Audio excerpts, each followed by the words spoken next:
Chapter 19. Then Pilate therefore took Jesus and scourged him.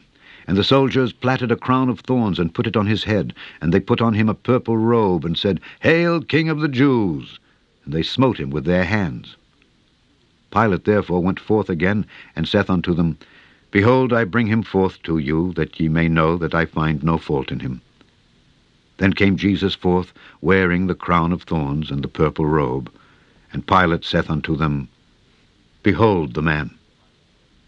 When the chief priests therefore and officers saw him, they cried out, saying, Crucify him, crucify him. Pilate saith unto them, Take ye him and crucify him, for I find no fault in him. The Jews answered him, We have a law, and by our law he ought to die, because he made himself the Son of God. When Pilate therefore heard that saying, he was the more afraid, and went again into the judgment hall, and saith unto Jesus, Whence art thou? But Jesus gave him no answer.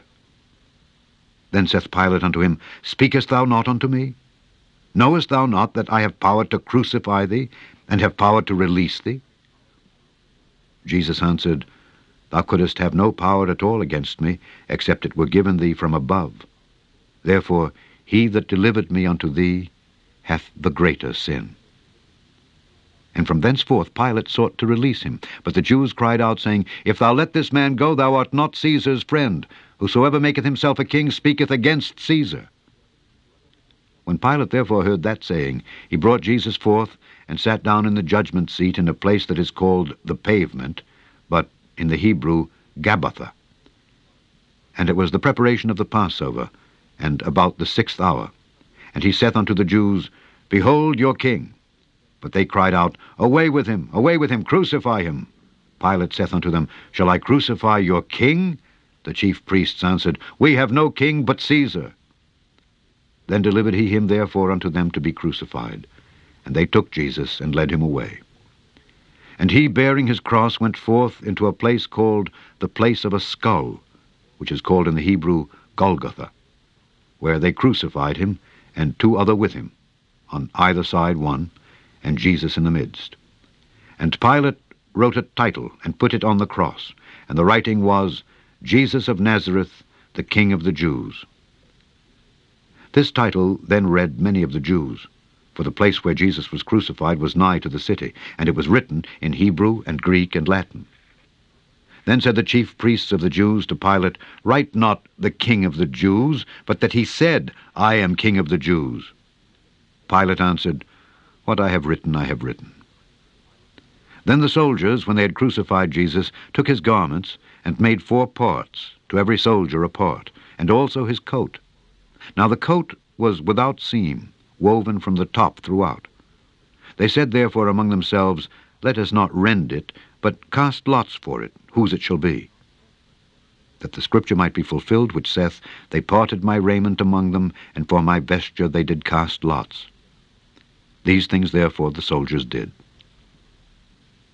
Now there stood by the cross of Jesus his mother, and his mother's sister, Mary the wife of Cleophas, and Mary Magdalene. When Jesus therefore saw his mother, and the disciples standing by, whom he loved, he saith unto his mother, Woman, behold thy son. Then saith he to the disciple, Behold thy mother. And from that hour that disciple took her unto his own home. After this, Jesus, knowing that all things were now accomplished, that the scripture might be fulfilled, saith, I thirst. Now there was set a vessel full of vinegar, and they filled a sponge with vinegar, and put it upon hyssop, and put it to his mouth. When Jesus therefore had received the vinegar, he said, It is finished.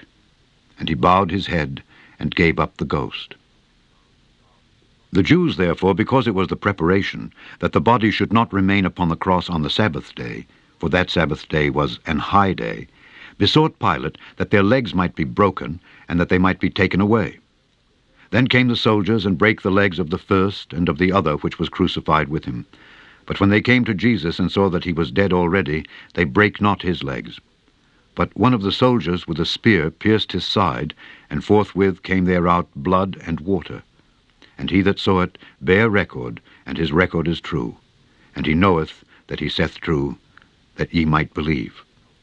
For these things were done, that the scripture should be fulfilled. a bone of him shall not be broken.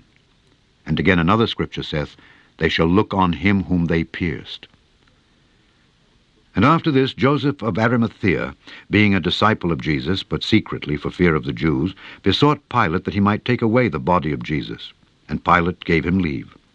He came therefore and took the body of Jesus.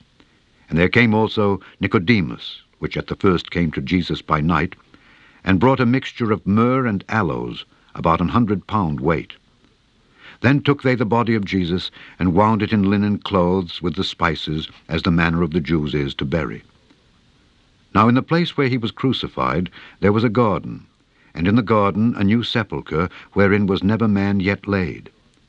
There laid they Jesus, therefore, because of the Jews' preparation day, for the sepulchre was nigh at hand.